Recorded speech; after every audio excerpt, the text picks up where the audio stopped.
New updates and information about Captain America 4 and Thunderbolts have my hype level for both of these projects going from a measly 7 all the way up to a 10. I believe both of these films have the opportunity to be as big as an Avengers film. Man, stop playing with me. What? I'm dead ass serious, man. I believe that Thunderbolts and Captain America 4 are both gonna slap. So let's get into this and let's talk about Thunderbolts and a new article out by the Cosmic Circus about Captain America 4 and how this is all gonna fit together. And so yeah, obviously this has a lot to do with Harrison Ford coming into the MCU as the Red Hulk in Captain America 4. I also want to talk about all the crazy characters that could pop up in Captain America 4 or the Thunderbolts movie. And we'll finish out the video by talking about how we think this will impact the wider MCU with things like maybe the Dark Avengers or World War Hulk on the table. Now, it is important to note that the trades are simply reporting that Harrison Ford will be in Captain America 4 New World Order, which, by the way, I'm hearing was a new development where Feige was basically like, we need to juice up this movie and juice up the MCU, so we're making changes to Captain America 4. But also remember that a lot of the reports before the trade confirmed this were talking about how Harrison Ford as Red Hulk will be in Captain America 4 and in Thunderbolts. So Harrison Ford, he's in the MCU. It's all but confirmed now. It was put out in a Hollywood Trade article. Of course, Jeff Snyder was the first person to scoop this up. And just like the last time he had a big MCU scoop, the studio was like, screw you, Jeff, and actually handed the scoop over to the Hollywood Trades. Which, by the way, that article actually did credit Jeff at first and then was like almost immediately taken down and his credit was removed. Depending on when you're watching this, maybe they've corrected that, but I just want you all to know that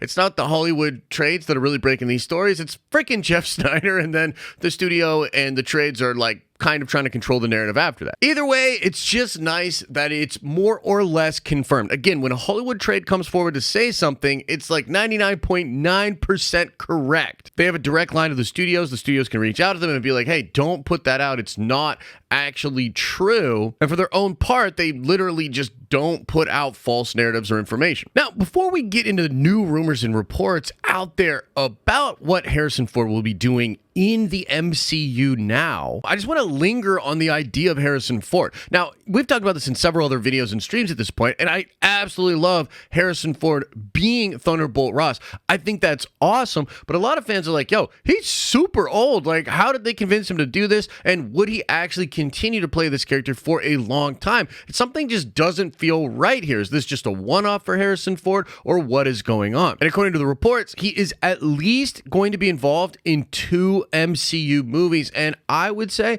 probably other projects as well. And I think one of the big things we've got to keep in mind here is that Harrison Ford is literally shooting a new Indiana Jones movie right now. And that's, of course, a movie that is over at Lucasfilm, but it's still under the Disney umbrella. And so Harrison Ford is doing an action movie at his age with technological aid from whatever Disney's doing behind the scenes with volume or maybe deepfake or de-aging technology. They're probably using a lot of stunt double people, and Harrison Ford likely saw this process as pretty easy and enjoyable. When it comes to big celebrities in Hollywood, you kind of have to like cater to them when you make a movie, and the more easy and fun you can make the experience of an actor for a particular project, the more likely you're able to get a good performance from that actor, but also get them to possibly return to your studio to do another movie. Classically, Kevin Feige is brilliant at this. If you just look at what he was able to do with Sony on Spider-Man No Way Home, it was obvious if you watch the interviews with Andrew Garfield and Tom Holland that the energy and care that Kevin Feige brought to that production was a big part of why they signed up and why they had such a good time and would be willing to return. And so honestly, you've got to give Marvel a lot of credit here because, yeah, they must have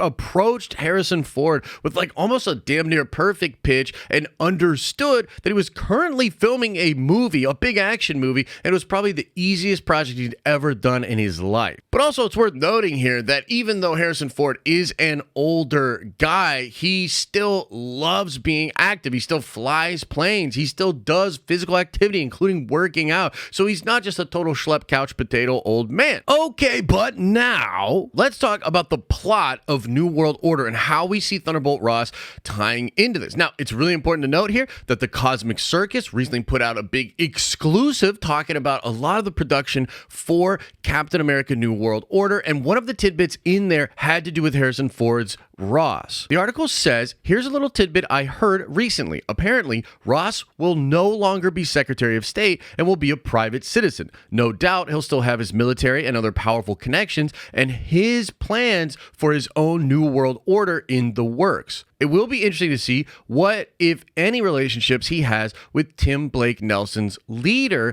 and if they're working together or on opposite sides. Now, that's incredibly interesting, and I think it ties into a couple of things that we've recently seen in the MCU, including the fact that the Sokovia Accords have been repealed. Daredevil mentions this in his appearance on the She-Hulk show. May I remind you that the Sokovia Accords have been repealed. So with the Sokovia Accords now gone, Thunderbolt Ross not Secretary of State, we can imagine that maybe there was some kind of upheaval, maybe after the events of Avengers Infinity War and Endgame. Governments around the world were like, dude, you, in part, Thunderbolt Ross, were responsible for disassembling the Avengers, for leaving Earth more or less wide open for Thanos to come in. I don't know if that's what's going on, but I don't think Thunderbolt Ross would retire from the military voluntarily. I believe he was removed. And the mention of the leader in the Cosmic Circus article is on point because the leader was somebody that friggin' Kevin Feige mentioned at D23 when talking about this project. Like, we all know that the leader's going to play a big role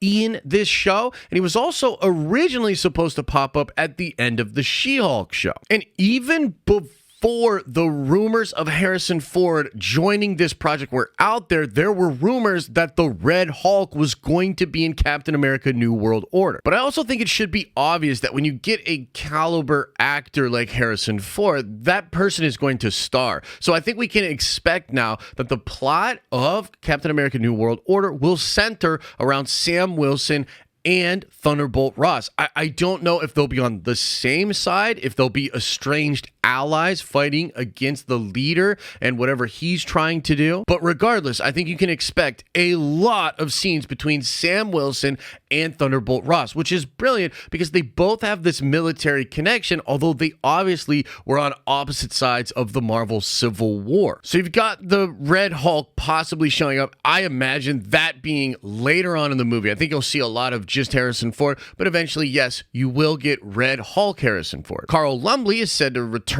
as Isaiah Bradley, and I believe the legacy of the Super Soldier Serum is still going to be a major part of Captain America 4. And of course, in the comic books, the leader and the intelligentsia are actually responsible for capturing a bunch of gamma power off of Hulk when he was actually being World War Hulk and raging out on Earth, and then they transfer that power in to the Red Hulk. Now, it does say in the report by the Cosmic Circus that the budget for Captain America 4 is going to be massive. And so when this project having just such a massive budget, you can already tell he really wants Captain America 4 and Thunderbolts to pop. And again, something like an Avengers-esque movie. But in order to have an Avengers-esque movie, you have to have a ton of fun Marvel characters. Now let's talk about all the reports and rumors about different characters that are going to show up in the Thunderbolts. First, let's talk about Baron Zemo, his involvement in the Thunderbolts movie, and his possible involvement in Captain America 4 New World Order. Although Marvel has not announced this at all, a lot of the scoopers and insiders are indicating that yes, Zemo will be involved in the Thunderbolts in some way. And of course, the fact that he doesn't like super soldiers and wants them all to be eliminated, you could see this character being at odds with the New World Order in Captain America 4 and the idea of creating more super soldiers or Hulks in the MCU.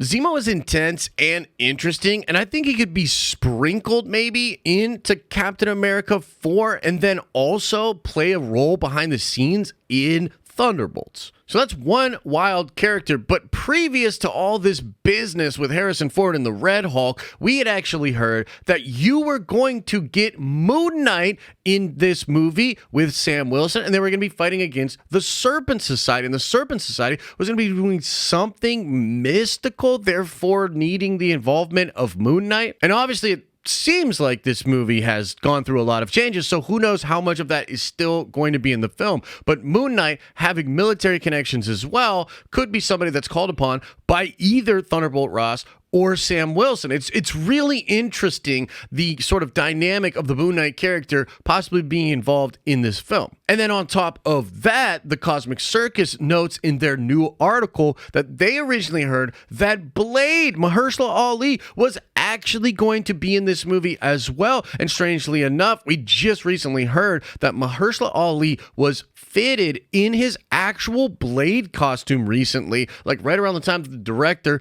was removed from that solo project. So it's possible that Blade will show up in the MCU before his own movie, much like Spider-Man did in the Civil War film. And it seems like the Avengers themselves may be completely disassembled, and the world may just be relying on a ton of different groups of heroes or soldiers. It's also incredibly interesting that you have Secret Invasion coming out soon, and apparently Armor Wars is then going to be another big movie, which it's rumored Harrison Ford as the Red Hulk will also be showing up in. You know, it kind of seems like almost any MCU character, but especially the ground level MCU characters, could be popping up in Captain America 4 or in Thunderbolts or in both. But of course, the massive implications of this Thunderbolts movie are really what get MCU fans excited. So now let's shift gears and talk and speculate about how this could be changing the Marvel Cinematic Universe ahead. Well, first off, Red Hulk,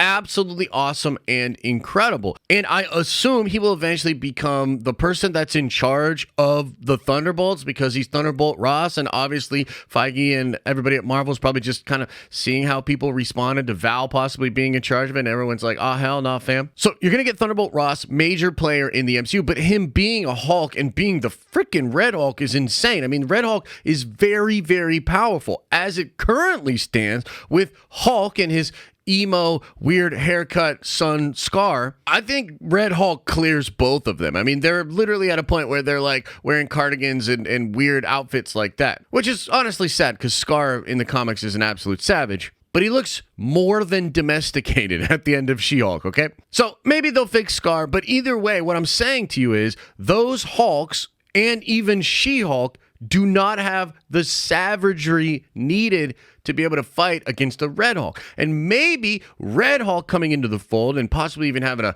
couple of moments of, you know, total freak out where he can't even control himself, even though in the comics, Thunderbolt Ross can control himself, and it's absolutely hilarious when he's the Red Hulk. I could see this being how we get to World War Hulk, because I feel like there needs to be some kind of threat or some kind of a reason for Bruce to re-separate and actually give Hulk back full control, and maybe Red Hulk is the way to that. Also, I can't shake this feeling that they may replicate somewhat of what happens in the comic books at the end of Secret Invasion when Norman Osborn and the Thunderbolts are held up as heroes after killing the Skrull Queen. So we've got this whole crazy plot with the Skrull and the Kree, Nick Fury and James Rhodes, you know. So it's wild that all of that's going on. They all seem to still be connected to the military. The Skrulls are infiltrating, and then there's Thunderbolt Ross not with the military as a public citizen making his own kind of militia team in the Thunderbolts. And at the end of Secret Invasion in the comic books, it's the Thunderbolts and Norman who are the heroes. They kill the Skrull Queen, and Norman Osborn is put in charge of S.H.I.E.L.D. and the Avengers. And so could we see a scenario in which the Avengers team that is assembled in Kang Dynasty is actually more like the Dark Avengers from the comics? Well, if I look at all the juice they're putting into the gosh dang Thunderbolts movie, I actually see that as a possibility. And Harrison Ford is massive star power. It would be incredible to see him with an Avengers team assembled in Kang Dynasty. So either way you slice it, this leading into World War Hulk, possibly the Dark Avengers being the actual Avengers. It's just crazy the implications from this film. I am so glad that they are adding a lot more to Thunderbolts, and I think Marvel's, kind of in this phase where they're stepping back and they understand that they need quality over quantity, even though there might be 13 projects that come out between now and when Thunderbolts comes out. It seems like a lot of care and time is being given to this film to amp it up to be the best possible movie that it can be. And man, this could be a massive sort of turning point for the Marvel Cinematic Universe. So, of course, let me know what you think. Smash a like on this video if you liked it. Make sure you're subscribed so you have a chance to win the dope nerdy thing that we give away at the end of every month. This month, it's the Reforged Mjolnir. Make sure you're checking out our live streams where we stream all week at noon over on our streaming channel. And if you're looking to watch more, why not check out this video about Sacha Baron Cohen playing Mephisto in the MCU.